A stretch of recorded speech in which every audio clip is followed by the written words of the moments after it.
Integrals exercise 7.5 के इस video में हम क्वेश्चन नंबर 17 सॉल्व करेंगे। क्वेश्चन नंबर 17 में जो फंक्शन दिया हुआ है वो एक रैशनल फंक्शन ज़रूर है, लेकिन ये ट्रिग्नोमेट्रिक फंक्शनों से मिलकर बना हुआ है। इसका न्यूमरेटर और इसका डिनोमिनेटर दोनों ही ट्रिग्नोमेट्रिक फंक्शन है। तो इस ट्रिग्नोमेट्रिक फंक्शन को सबसे पहले हम चेंज करेंगे अलजेब्रिक फंक्शन में। फंक्शन कुछ इस प्रकार है, cos x upon 1 minus sine X into 2 minus sine x.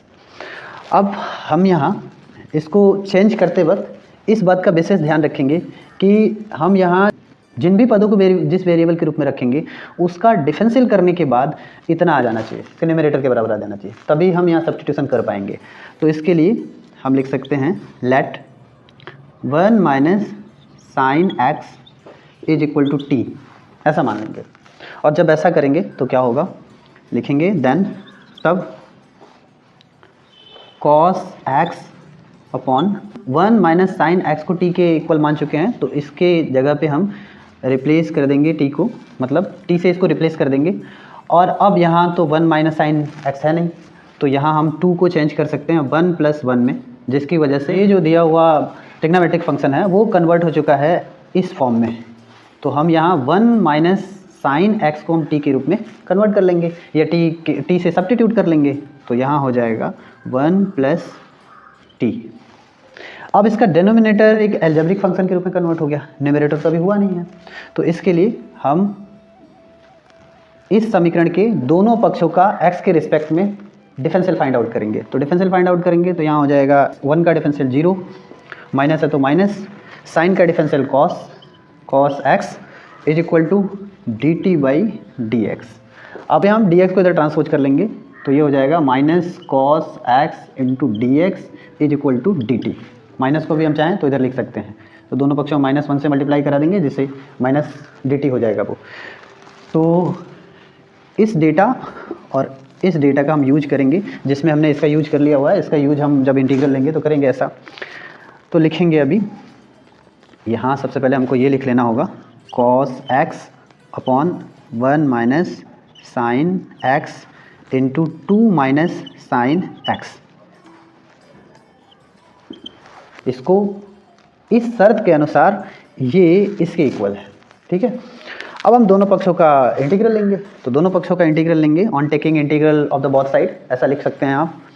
तो लेंगे तो लिखेंगे integral of cos x upon 1 minus sine X into 2 minus sine X with respect to x is equal to integral of cos x upon t into 1 plus T with respect to x, क्योंकि x के respect में हम integral ले रहे हैं। अब जो हमारे पास फंक्शन है उस फंक्शन में x भी है और t भी है, दो वेरिएबल हो गए हैं। यहाँ इंटीग्रल भी हमें x के रिस्पेक्ट में करना है, तो कोई एक वेरिएबल होना चाहिए, या तो x हो या तो t हो। तो इसके लिए हम इस फैक्ट का यूज करेंगे, इस डेटा को यूज करके, और हम बाकी जो बचे हुए x हैं उनको भी कन्वर्ट कर लेंगे t में। तो cos x into D x is equal to है minus d t. cos x into D x यहाँ है भी, तो हम लिख लेंगे, यहाँ इसको आगे ऐसे करके लिख सकते हैं minus d T upon T into 1 plus T, ठीक है। तो अभी सभी जगह एक ही तरह का वेरिएबल है ना। तो अभी ये माइनस को हम बाहर कर लेंगे, यहाँ minus integral of 1 upon T into 1 plus T with respect to T, इस रूप में लिख लेंगे। अब ये जो फंक्शन है 1 upon T into 1 plus T, इसको हम पार्शियल फ्रैक्शन में चेंज करेंगे। तो चेंज करते हैं, लिखेंगे let 1 upon T into 1 plus T is equal to A upon T plus B upon 1 plus T, ऐसा लिख लेंगे। और इसको इक्वेशन 1 मान लेंगे। अभी इक्वेशन 1 ना मान करके इसको इक्वेशन 1 माने और इसको इक्वेशन 2 माने, और इसको सॉल्व करेंगे तो हमें b का मान मिल जाएगा। लिखेंगे from equation 2 a is equal to 1 and b is equal to -1। a का वैल्यू हमें 1 मिल जाएगा और b का वैल्यू -1 मिल जाएगा। इसको आगे सॉल्व कर लेंगे, क्योंकि मैं सभी वीडियो में ऐसा करता गया हूँ, सबको इस तरह के जितने भी रैशनल फंक्शन हैं उनको मैंने पार्शियल फ्रैक्शन में चेंज किया हुआ है। तो ऐसा कर लेने से हमें मिल जाएगा 1 upon T into 1 plus T is equal to 1 by t minus 1 by 1 plus t. A का वैल्यू 1 रख लिया हमने और बी का वैल्यू -1 रख लिया, ठीक है। ये इक्वेशन हो गया 3। अब इक्वेशन 3 के जो वैल्यू हैं राइट हैंड साइड है उसको इक्वेशन 1 में रख लेंगे, जिससे कि हम इस रैशनल फंक्शन को पार्शियल फ्रैक्शन के रूप में कन्वर्ट कर पाएंगे। तो अभी हम लिखेंगे यहाँ from equation 1 and 3 we have. Equation 1 और इक्वेशन 3 से हमें क्या मिल जाएगा? इक्वेशन 1 का जो लेफ्ट हैंड साइड है वो है integral of cos x upon 1 minus sine x into 2 minus sine x with respect to x, और इसका जो राइट हैंड साइड है वो है minus integral of 1 upon T into 1 plus T with respect to T.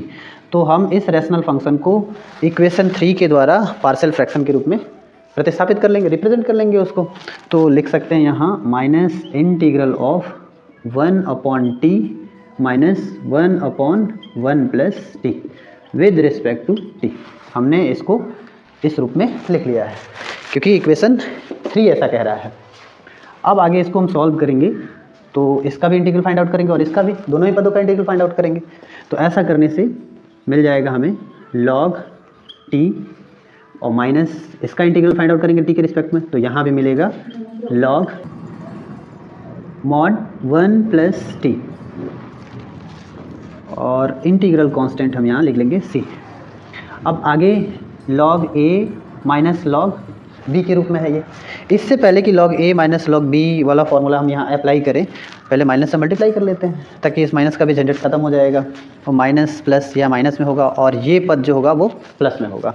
Plus वाले log का जो value होता है, जो log होता है वो न्यूमरेटर में रहता है और ये माइनस वाला डिनोमिनेटर में रहता है। तो हम इसको लिख सकते हैं log mod 1 plus T upon T और plus integral constant c।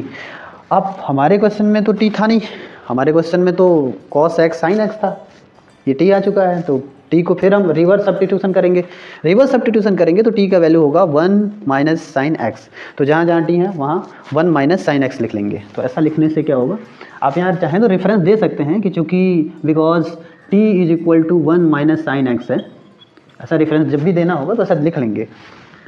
log 1 तो पहले से है, इसमें t का हमें केवल वैल्यू सब्स्टिट्यूट करना है। तो t का वैल्यू 1 माइनस साइन x है, तो 1 माइनस साइन x लिखेंगे, 1 1 2 हो जाएगा, 2 और माइनस कितना हो जाएगा साइन x अपॉन t का वैल्यू 1 माइनस साइन x होगा और प्लस इंटीग्रल कांस्टेंट c।